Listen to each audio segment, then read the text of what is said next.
I am Kirsten, 35 years old, and until last Friday, I was the Strategic Partnerships Manager at TechVault for 13 years. I built our infrastructure from nothing, negotiated every critical contract, and saved the company millions. Then VP Melanie decided her daughter Amber was my replacement. What Melanie never understood was that I had crafted the master vendor agreement myself. It contained my insurance policy. Let me tell you how TechVault learned the hard way what I was really worth. Before I get into the full story, let me know where you are watching from in the comments. Hit that like and subscribe button if you want to see more stories about companies that learn painful lessons when they undervalue their most loyal employees. When I joined TechVault, we were just 20 people working out of a converted warehouse with dreams of disrupting the cloud security industry. I was employee number 17, fresh out of college with a computer science degree and a minor in business law that would prove far more valuable than anyone expected.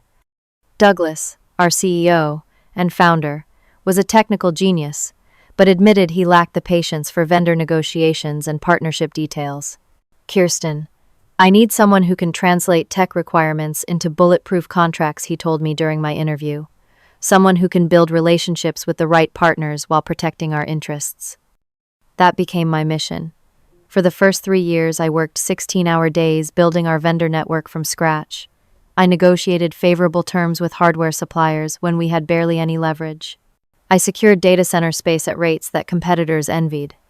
But my crowning achievement was our relationship with Cloud Nexus, the infrastructure provider that would become the backbone of our entire operation.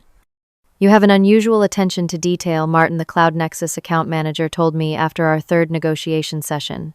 Most companies your size just sign our standard agreement. Standard agreements protect the vendor, not the client, I replied. That became my mantra, as I meticulously crafted each contract, including what would later become known as the Master Vendor Agreement. The company grew rapidly.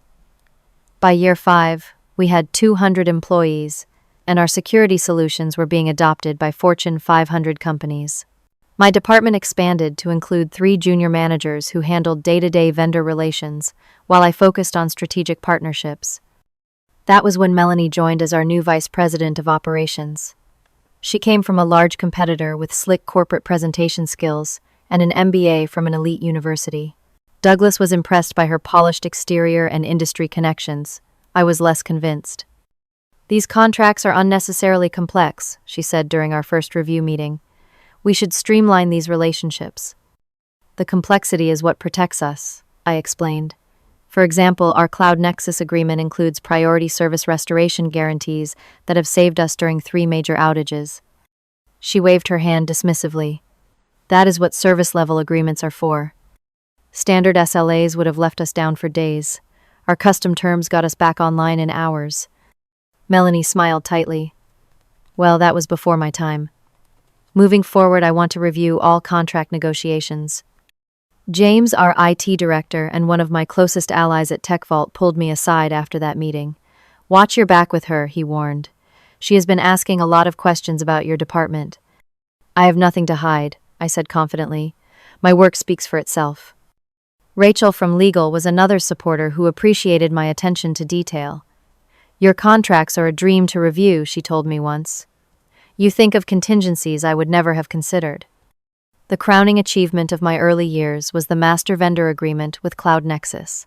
This omnibus contract consolidated our various services under one umbrella agreement with special provisions for scalability, cost controls, and service guarantees. Most importantly, it contained a clause designating me as the primary relationship manager and point of contact. We need to name someone specifically, Martin had suggested, for continuity. That makes sense. I agreed, and added language that would later prove prophetic. Service continuation is contingent upon the designated representative maintaining oversight of the agreement. That is just a formality, Martin assured me, but it helps our account team know who to contact. Little did either of us know how significant that clause would become. As TechVault expanded to over 500 employees, our corporate culture began to change. The collaborative startup atmosphere gave way to hierarchy and politics. Douglas became more distant, surrounded by executives who filtered information before it reached him. My direct access diminished as Melanie positioned herself as the gatekeeper to the executive suite. Despite these changes, I remained dedicated to my role. I negotiated contracts that saved TechVault millions while ensuring we had the infrastructure needed to support our growing client base. Our cloud security platform became industry-leading, built on the vendor relationships I had carefully cultivated over the years. What I did not realize was that while I was building our foundation, others were plotting to claim credit for my work. The first clear sign of trouble came 3 years after Melanie joined TechVault. I arrived early for our quarterly vendor review meeting to find Melanie already there with a young woman I did not recognize. "Kirsten, this is Amber," Melanie said with a smile that did not reach her eyes. "My daughter. She just finished her MBA and is joining us as a management associate." I shook Amber's hand, noting the family resemblance. "Welcome to TechVault. Which department will you be working with?" "Amber will be rotating through various departments," Melanie explained, "starting with strategic partnerships. I thought she could shadow you for a while." The request seemed innocent enough, but something in Melanie's tone set off warning bells. Still, I nodded professionally, happy to help. Though vendor management can be quite technical, it might not be the easiest starting point. Amber gave me a practiced smile. "I am a quick study. Mother says your department is due for some fresh perspectives." That comment stayed with me throughout the meeting. Fresh perspectives. What exactly did that mean? Over the next few months, Amber became my unwanted shadow. She attended all my meetings, requested copies of all my documents, and asked endless questions about our vendor relationships. At first, I tried to be helpful, viewing it as a mentoring opportunity. But I soon noticed troubling patterns. "I made notes about your approach to the server lease renewal," Amber said one afternoon, showing me a document that contained almost verbatim records of my negotiation strategy. "That is quite detailed," I observed. "Are you sharing these notes with anyone?" "Just using them for my learning," she replied, but I caught her exchanging text messages with Melanie immediately afterward. The situation escalated when Amber began contacting my vendors directly. Martin from Cloud Nexus called me confused. "Amber reached out about changing some terms in our agreement," he said. "Is she authorized to discuss contract modifications?" "Absolutely not," I replied firmly. "All contract discussions should go through me." I confronted Melanie about this boundary crossing in what became a tense meeting. "Amber is being proactive," Melanie defended. "That is what we encourage in high-potential employees." "There is a difference between proactive and overstepping," I countered. "Vendor relationships are delicate. One wrong conversation could jeopardize terms we have spent years negotiating." Melanie's eyes narrowed. "Are you suggesting my daughter is not capable?" "I am suggesting she lacks the experience and context for these sensitive discussions." That evening, James caught me as I was leaving the office. "Heard you had a run-in with the Dragon Lady," he said, falling into step beside me. "News travels fast. Especially when Melanie is bad-mouthing you to anyone who will listen. She was in with Douglas for an hour after your meeting." My stomach tightened. "Saying what?" "That you are resistant to change, unwilling to collaborate, protecting your turf." He shook his head. "Politics as usual." A week later, I was removed from the quarterly executive briefing. The following month, my budget was cut by 30%. Then my team was reduced from 3 junior managers to just 1. "Budget constraints," HR explained with apologetic smiles. No one mentioned that other departments were expanding. Rachel from legal pulled me aside after one particularly difficult meeting where Melanie had publicly questioned my contract management approach. "They are building a case," Rachel whispered. "I have seen this before. Document everything." I took her advice seriously, creating detailed records of all my work achievements and interactions. I also made copies of all the contracts I had negotiated, especially the master vendor agreement with its critical provisions. The final straw came during an all-hands meeting, where Douglas was presenting our 5-year growth strategy. A slide featuring organizational optimization appeared, showing a restructured strategic partnerships department. My position was conspicuously absent, replaced by a new director of strategic initiatives role. When I tried to ask about this after the meeting, Douglas was whisked away by Melanie. "He has another appointment," she said smoothly. "Send your questions to me." That night I could barely sleep. After 13 years of loyal service, it was becoming clear that my days at TechVault were numbered. The company I had helped build from the ground up was preparing to discard me. James confirmed my fears the next day. "They are interviewing for a new position," he said grimly. The job description is basically your role with a different title. And guess who the frontrunner is? Let me guess. Amber. He nodded solemnly. Nepotism at its finest. I spent the next few weeks in a state of anxious anticipation waiting for the other shoe to drop. Each morning I wondered if this would be my last day. Each meeting felt like it could be the one where they delivered the news. Despite this stress, I continued to perform my duties with the same dedication as always. When a critical issue arose with our data center cooling systems, I spent the weekend coordinating with vendors to avoid service disruptions.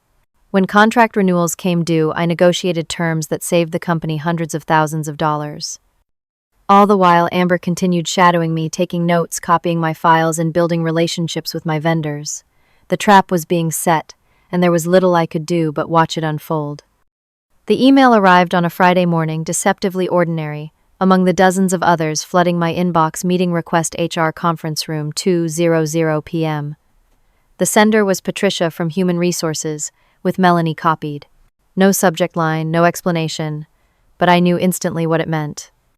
I spent the morning tying up loose ends and securing personal items from my desk. At lunch, I took one last walk around the campus that had been my professional home for 13 years. The modern glass buildings that had replaced our original warehouse, the cafeteria where I had celebrated countless project completions, the courtyard where I had mentored junior employees who now held leadership positions throughout the company. At precisely 2:00, I knocked on the HR conference room door. Inside, Patricia sat with a folder and a practiced expression of professional sympathy. Beside her was Melanie, barely containing a triumphant smile.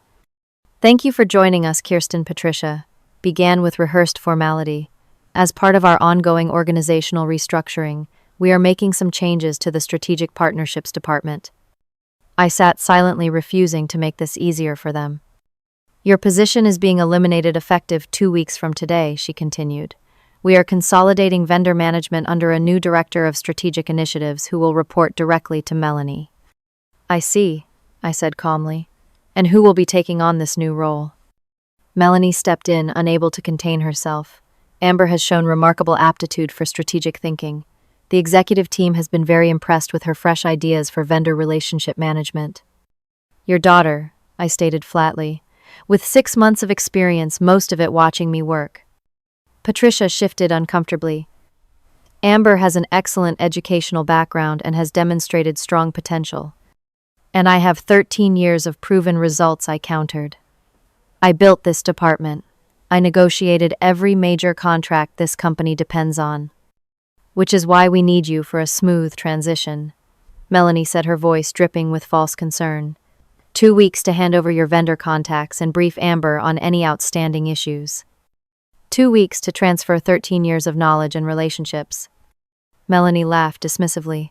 "My daughter is a natural. Just handle the transition." She checked her watch. "Now Patricia will walk you through the severance package while I meet with the executive team." As Melanie left, Patricia slid a document across the table. Standard severance, 4 weeks of pay, continuation of benefits for 30 days, and an agreement not to disparage the company. I skimmed the document, my mind racing ahead to implications they had clearly not considered. What about the vendor contracts? Many have clauses specific to my management. "Legal has reviewed everything," Patricia assured me. "All contracts will transfer to the new director." I doubted Rachel had been consulted, but I simply nodded and signed where indicated. There was no point arguing further in this meeting. The decision had been made long before I walked into the room. News of my termination spread quickly. As I returned to my desk, I saw colleagues watching with mixtures of shock, sympathy, and fear that they might be next. James approached immediately. "Those calculating, short-sighted fools," he muttered. "Do they have any idea what they are doing?"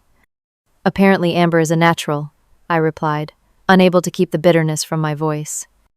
"This is about Melanie consolidating power, nothing more," he said. "What are you going to do?" I began packing my personal items into a box. "For now, I am going to do exactly what they asked. I will handle the transition." Rachel from legal found me as I was emptying my desk drawer. Her face was pale. "I just heard. They did not consult me at all." "Would it have made a difference?" I asked. She hesitated. "Maybe not the outcome, but the process. There are contract implications they are not considering.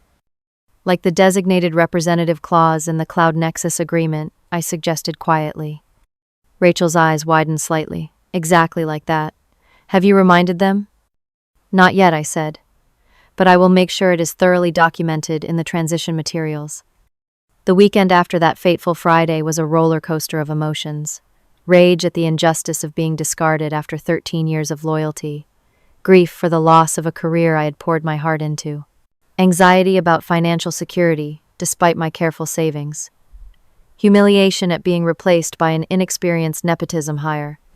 By Sunday night, however, those emotions had crystallized into something colder and more focused. I would not sabotage the company. I would not withhold information or make the transition difficult. I would simply allow the natural consequences of their decision to unfold. If they believed Amber could replace me so easily, they would soon have the opportunity to test that theory. Monday morning, I returned to an office that already felt foreign. My name had been removed from my office door, replaced by a temporary placard reading Transition Office.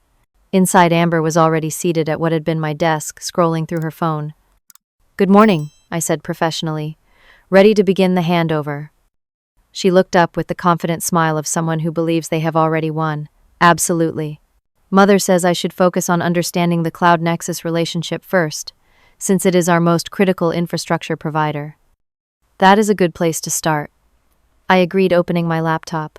"Let me show you the Master Vendor Agreement." The Master Vendor Agreement with Cloud Nexus was a 53-page document that had evolved over 7 years of amendments and addendums. It covered everything from server provisioning to data security protocols to disaster recovery procedures. Most importantly, it contained the specific language about the designated representative that Rachel had referenced. "This is overwhelming," Amber complained, as I walked her through the document section by section. "Cannot we just focus on the highlights?" "Each clause exists for a reason," I explained patiently. "For example, Section 12.4 establishes our priority service restoration in case of outages. Without it, we would be treated like any other client." Amber typed a brief note on her tablet. "Got it. Priority service. What else?" Her dismissive attitude was exactly what I had expected. She wanted the title and authority, but had no interest in the detailed work that made the role valuable.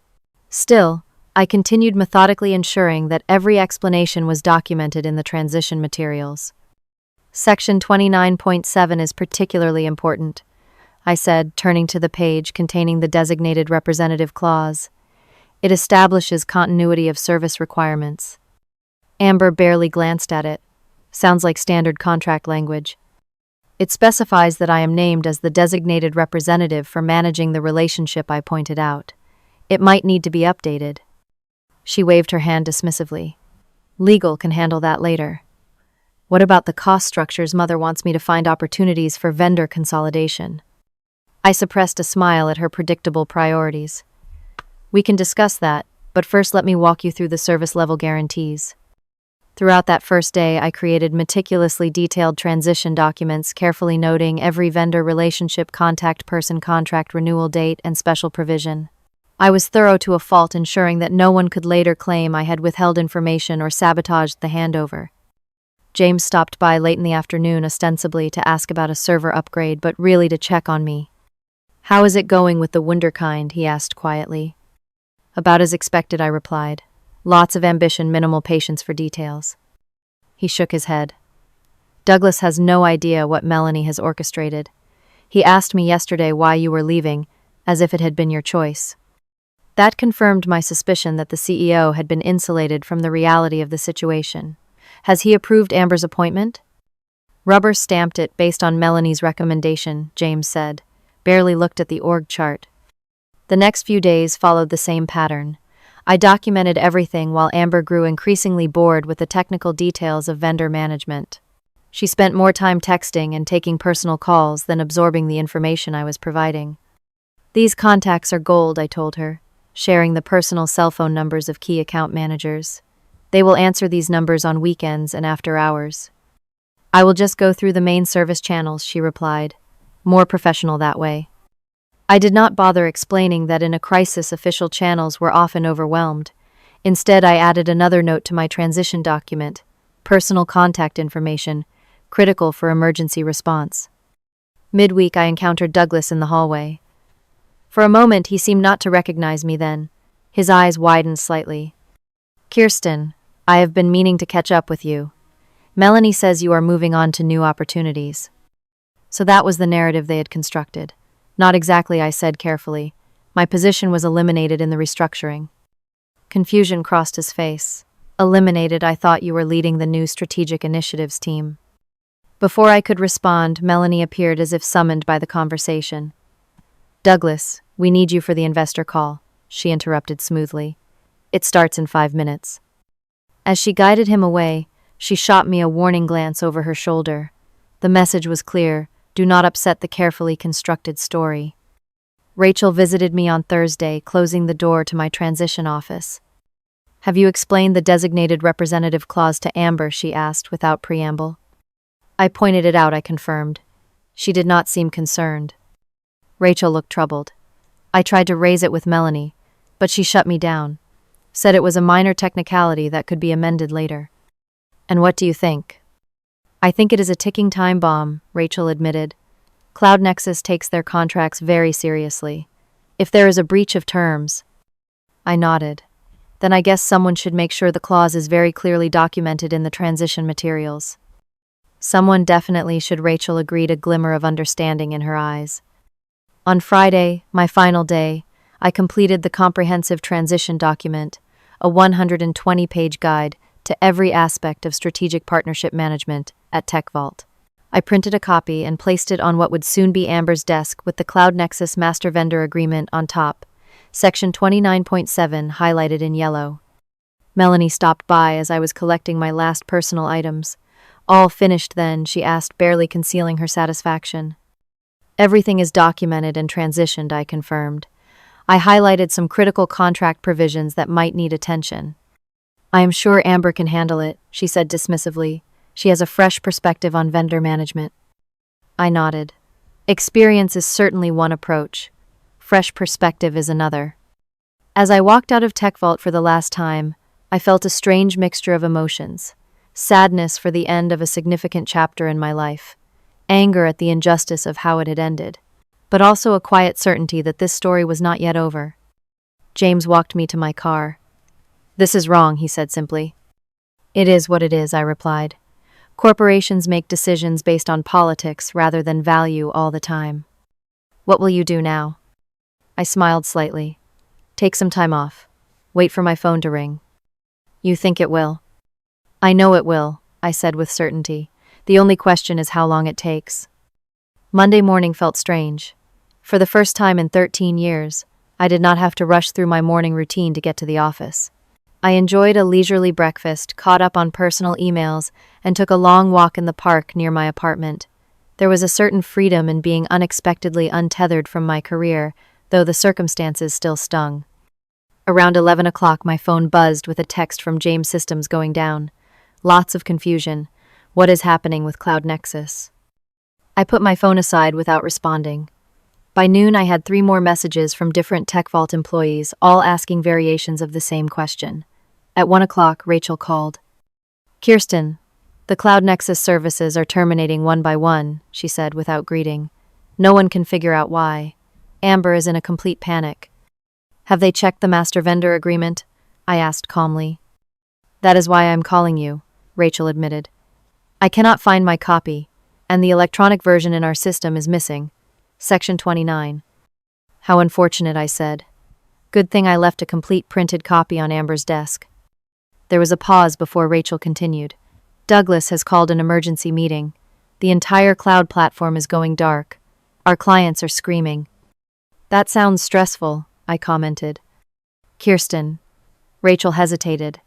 "They are going to call you." "I imagine they might," I agreed. "Whether I answer is another question entirely." Throughout the afternoon, my phone lit up with calls and messages from increasingly senior TechVault employees. James kept me updated on the unfolding chaos. "Cloud Nexus says the contract was breached when you left. Melanie is blaming legal for not catching the clause. Amber is having a meltdown in the conference room. Douglas is furious. Never seen him this angry. I maintained radio silence, watching the situation unfold from a distance. By 5 o'clock, our entire cloud security platform was offline, affecting hundreds of corporate clients, including several Fortune 500 companies. The financial damage was mounting by the minute. At 6:30, my phone rang with Douglas's personal number. I let it go to voicemail. His message was terse. "Kirsten, we have an emergency situation. Please call me immediately." I waited another hour before listening to the 5 additional messages he left, each more urgent than the last. The final one had a noticeably different tone.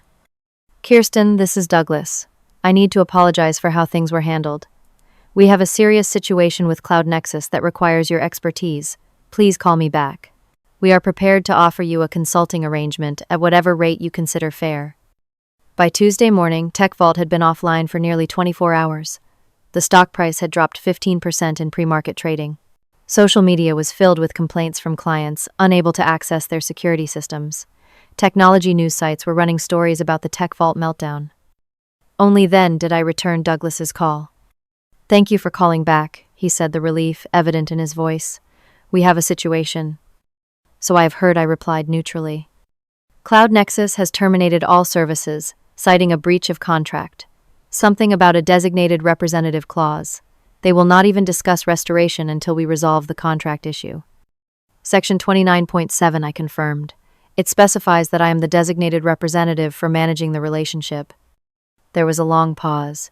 "We need your help, Kirsten. Can you come in for an emergency meeting this afternoon?" I considered my position carefully. "I am no longer an employee, Douglas. If you want my assistance, we need to discuss terms."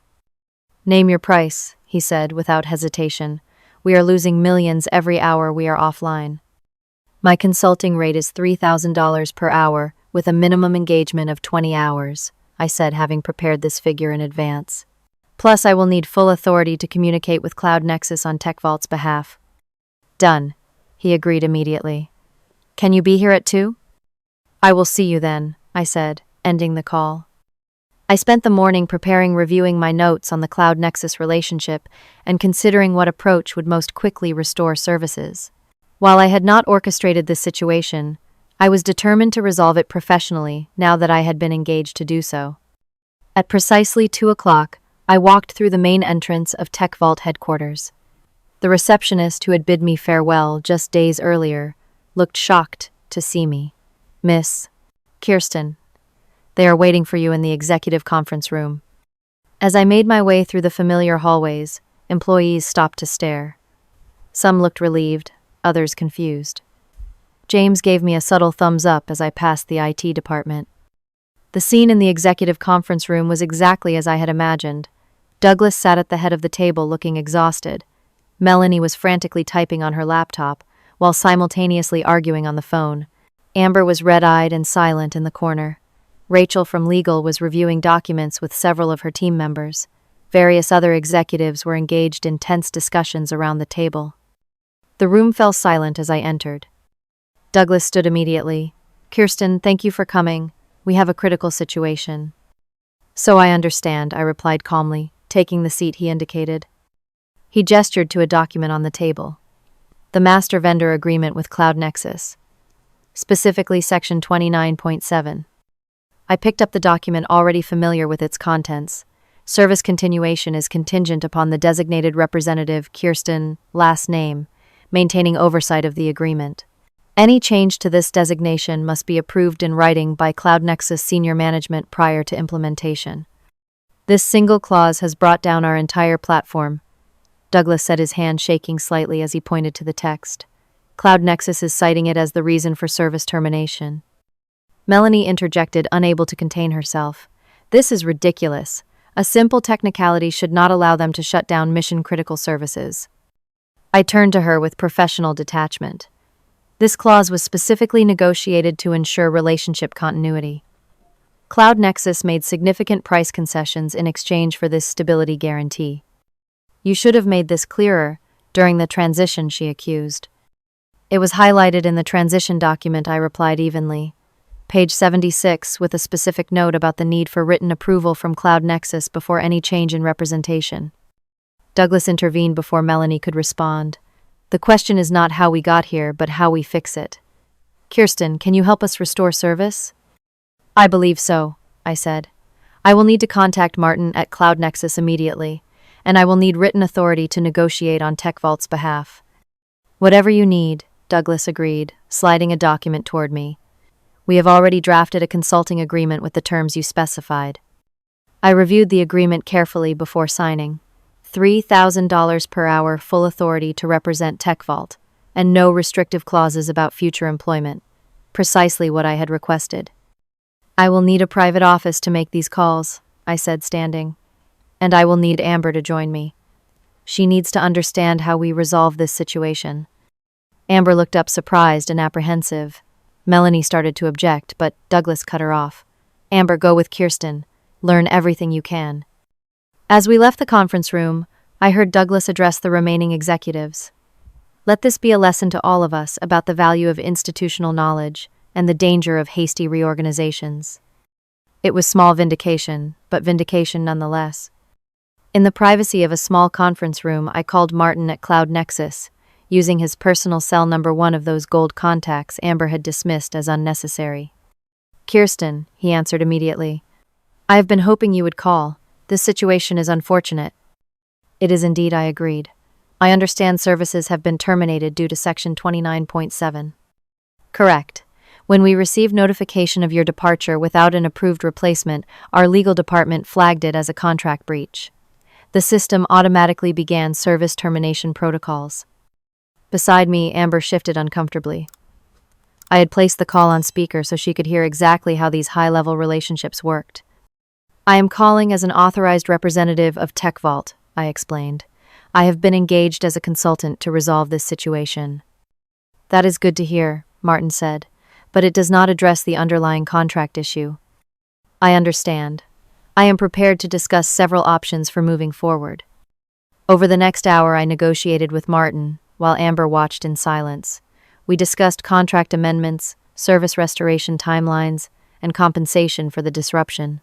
Martin was professional but firm, making it clear that Cloud Nexus would not simply restore services without addressing the contract breach. Here is what I can offer, he finally said. We will begin service restoration immediately if TechVault agrees to the following. First, you are reinstated as the designated representative in a formal capacity. Second, we implement a proper transition plan for any future changes. Third, TechVault covers our legal costs for this incident, approximately $50,000. Those terms seem reasonable, I agreed. I will present them to the executive team. After ending the call, Amber spoke for the first time. How do you know him so well? He answered your call immediately. Relationships, I said simply. This business is built on relationships that take years to develop. Martin and I have worked together through system crashes, contract disputes, and midnight emergencies. That builds a level of trust that cannot be transferred in a 2-week handover. She looked down at her hands. I did not understand what I was taking on. Few people do, I replied without rancor. Strategic partnerships are not just about negotiating good prices. They are about building resilient relationships that can withstand crises. When we returned to the executive conference room, all eyes turned to us expectantly. Cloud Nexus has agreed to begin service restoration immediately with conditions I announced. First, I must be reinstated as the designated representative in a formal capacity. Second, we must implement a proper transition plan for any future changes. Third, TechVault must cover their legal costs, approximately $50,000. Douglas nodded without hesitation. Agreed to all conditions. How quickly can services be restored? Martin is initiating the process now. Critical systems should be online within 2 hours with full restoration by tomorrow morning. The relief in the room was palpable.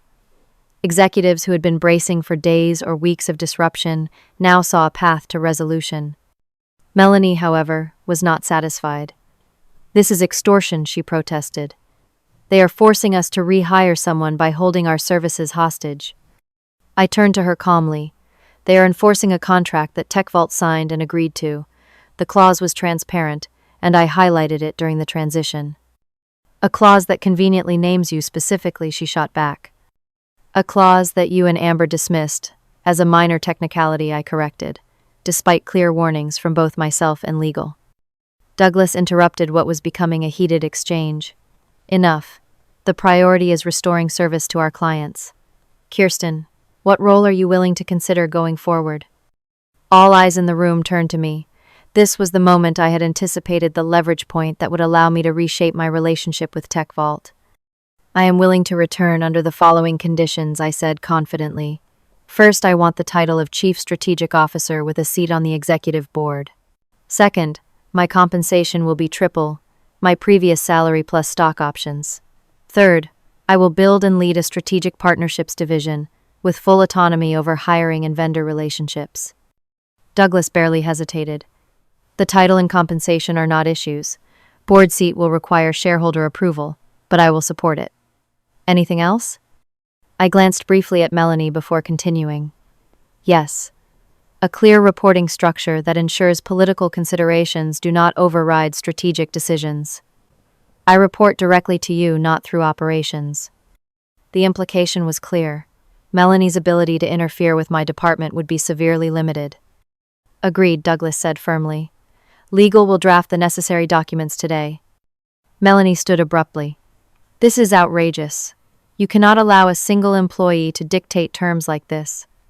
Douglas fixed her with a steady gaze.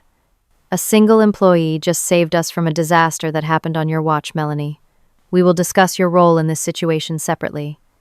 The remainder of the afternoon was spent coordinating with Cloud Nexus on service restoration.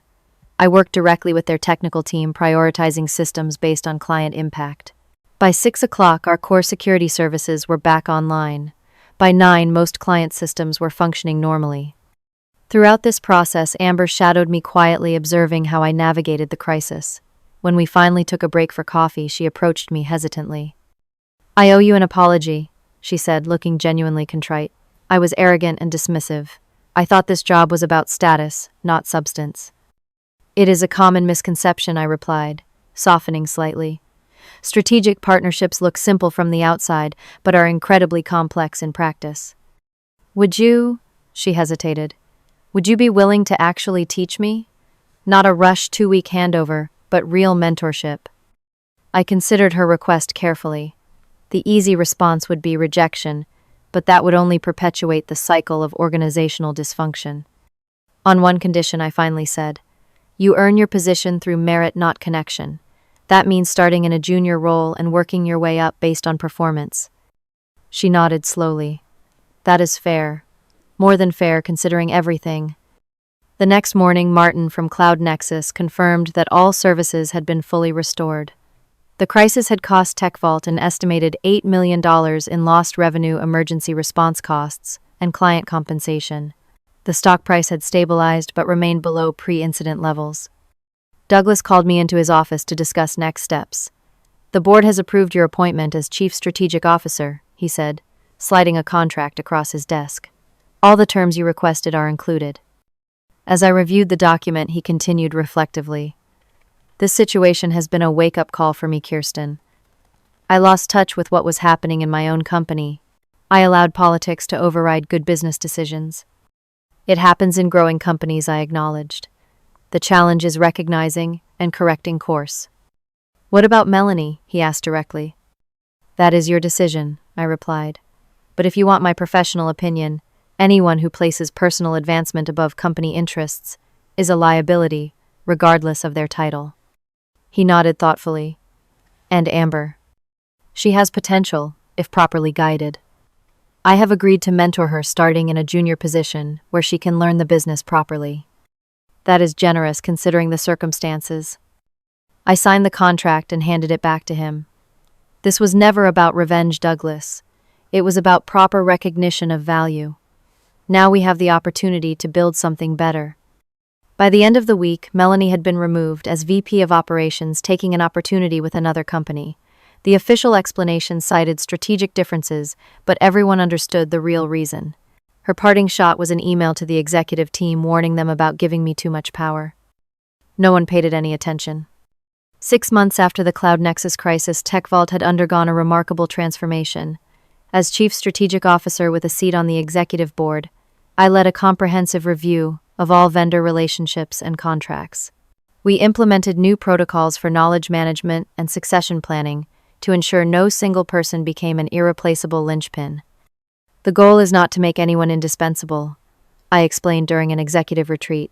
The goal is to make our processes robust enough that transitions happen smoothly. My new department included 6 strategic partnership managers, each responsible for different vendor categories, but cross-trained to provide backup coverage. We documented institutional knowledge meticulously and created relationship maps showing the history and key contacts for each partnership. Amber, true to her word, had started in a junior position and was proving to be a dedicated learner. Without the pressure of living up to her mother's unrealistic expectations, she showed genuine talent for relationship building and analytical thinking. The contract language here could be strengthened, she said during a review session, pointing to a clause in a new vendor agreement. What if we specified performance metrics instead of general service levels? I nodded approvingly. Excellent catch. Make the revision and send it back to them. The company culture was shifting as well. Douglas had become more hands-on, regularly meeting with department heads and asking probing questions about operations. The focus on politics and appearances had been replaced by emphasis on performance and value creation. The Cloud Nexus incident was expensive, but educational, he told shareholders during our quarterly earnings call. It revealed weaknesses in our organizational structure that we have now addressed. The changes have already resulted in more favorable vendor terms and improved service delivery. What he did not mention publicly but acknowledged privately was that the incident had saved TechVault from a potentially catastrophic leadership error. Replacing experienced professionals with unqualified connections would have eventually undermined the company's technical foundation. I lost sight of what built this company, he admitted during a one-on-one meeting. Technology and relationships, not politics and presentations.